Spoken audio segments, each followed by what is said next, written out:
qui est probablement en partie notre faute, hein, professionnelle de santé, parce que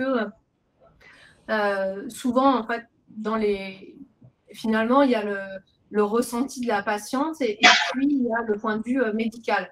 Et c'est important finalement d'avoir conscience des deux pour qu'on se retrouve à un endroit commun et que tout le monde soit d'accord sur le suivi. Alors, c'est vrai qu'il y a différents professionnels de santé pour lesquels on peut rentrer finalement dans le syndrome des ovaires polykystiques, soit le gynécologue médical qui a une formation un peu plus endocrinologique, l'endocrinologue, il y a également des médecins généralistes ou même des sages-femmes hein, qui voient des patients qui ont des symptômes qui après vont les orienter dans leur filière de soins.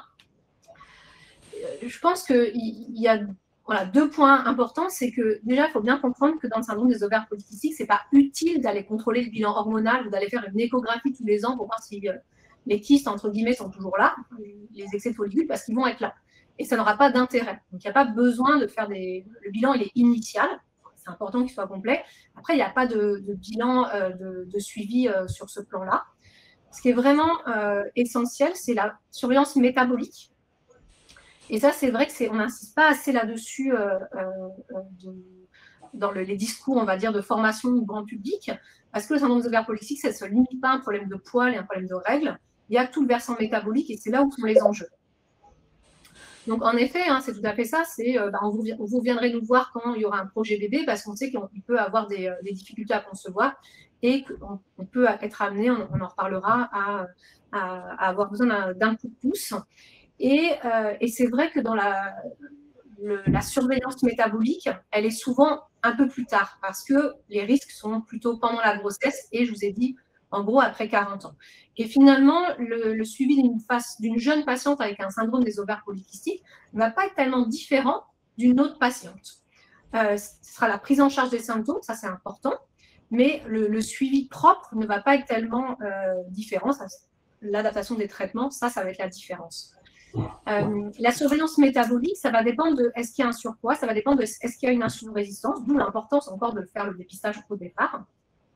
Et donc après, en fonction de ce degré de résistance à l'insuline ou de surpoids, obésité, il y aura un contrôle à faire tous les ans ou entre 1 et 3 ans en fonction des facteurs de risque par une prise de sang pour surveiller ce taux de sucre.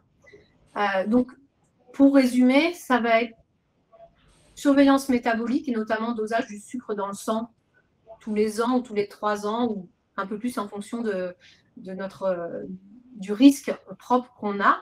Sinon, pour le reste, chez la femme jeune, ça va vraiment être une surveillance gynécologique comme une autre patiente. Et après, il y aura en effet le petit point d'alerte pour la grossesse et après 40 ans où il va falloir accroître notre vigilance.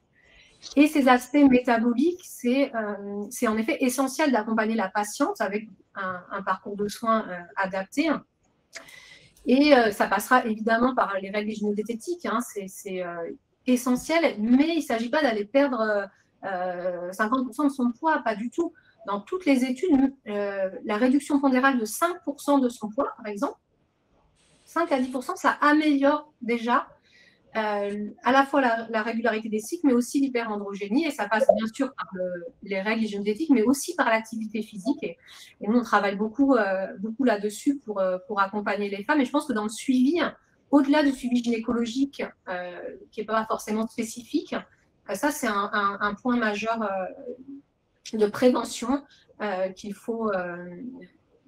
sur lequel il faut bien sûr insister et accompagner les femmes. Il ne s'agit pas de leur dire perdez du poids puis revenez quand vous voudrez un bébé. Non, ce n'est pas ça le message. C'est vraiment plutôt un accompagnement pluridisciplinaire sur le temps. Mais encore une fois, ce ne sera pas pour toutes les femmes parce qu'elles n'auront pas toute la nécessité, puisqu'elles n'auront pas toute une résistance à l'insuline. Et enfin, le dernier point sur lequel il faut vraiment insister sur le suivi, c'est le seul traitement qui est un peu obligatoire, entre guillemets, parce qu'évidemment, on n'impose rien, c'est pour celles qui vont avoir des règles très espacées. C'est-à-dire que les règles, ça a quand même une fonction. Ça fait partir la muqueuse de l'utérus qui a poussé dans l'objectif d'accueillir un bébé. Quand il n'y a pas de bébé qui va se nider, la muqueuse, elle est là et du coup, elle s'en va au moment des règles. Quand on n'a pas bien ses règles, parce qu'on n'a pas bien ovulé, et imaginons qu'on a nos règles 4 mois après, la muqueuse, elle aura quand même beaucoup poussé. Donc, les règles, elles risquent d'être douloureuses, elles risquent d'être très abondantes. Et en plus de ça, sur le plan médical, cette muqueuse qui pousse, ça peut donner des polypes, ça peut donner des cellules anormales. Et donc, l'idée, ce n'est pas forcément qu'elles aient leurs règles tous les mois, sauf si elles le souhaitent, mais au moins une fois tous les 3 mois pour faire partir cette muqueuse, sauf si elles ont une contraception hormonale. Du coup, si elles ont une pilule, par exemple, ou un stérilet hormonal, contraception hormonale, ça affine la muqueuse tout le temps, donc on n'a pas besoin de faire ça.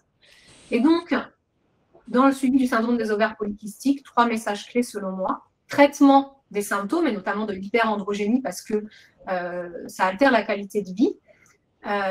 Donc la patiente va nous dire, moi, ce qui compte pour moi, c'est ce point-là, ou ce point-là. Et ce ne sera pas le même que la patiente d'après. Ça, c'est important. La protection endométriale, donc la muqueuse en déclenchant des règles tous les 3 mois, si les règles viennent de manière plus aléatoire que ça, ou contraception hormonale, tu vois. Et la surveillance métabolique. Et ça, c'est vrai que c'est important. Moi, j'ai juste une question sur la surveillance métabolique.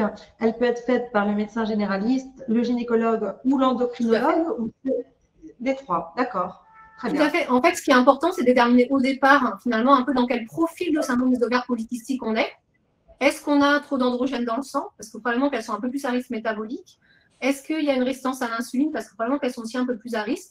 Et du coup, celles-là, leur faire un peu un plan, leur dire, celle-là, il faut surveiller le taux de sucre dans le sang tous les ans, ou si prise de poids, il faudra surveiller un peu plus, ou c'est tous les 3 ans, ou c'est juste avant une grossesse, il faudra un peu plus surveiller.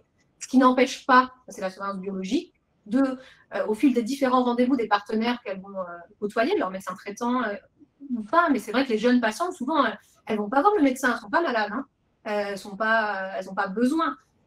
Donc, ça peut être voilà, de les orienter au mieux pour celles qui ont une association à un problème métabolique, l'activité physique, les règles gynécologiques, plus ou moins des traitements spécifiques qui vont moduler cette insuline, parce qu'il y a aussi des traitements qui peuvent moduler cette insuline, ce qu'on appelle les insulinosensibilisateurs, pour les aider dans cette démarche-là. Probablement que celles-là, elles ont besoin d'un suivi un peu plus spécifique qu'une patiente avec un syndrome des ovaires polykystiques sans versant métabolique. Et comme je disais tout à l'heure, il y a la gravité médicale et puis il y a la gravité, on va dire, sociale, ou en tout cas du symptôme. Et ça doit être pris en compte au même plan, autant que la gravité médicale. Et avoir une barbe quand on est une femme, c'est pas normal. Et c'est pas parce que c'est pas grave qu'on doit pas s'en occuper. Et ça, on a tous un vrai rôle à jouer sur finalement cette atteinte de la qualité de vie et ce vécu qui doit être pris en charge, tout comme les autres symptômes peut-être plus invisibles et qui peuvent être graves sur le plan médical.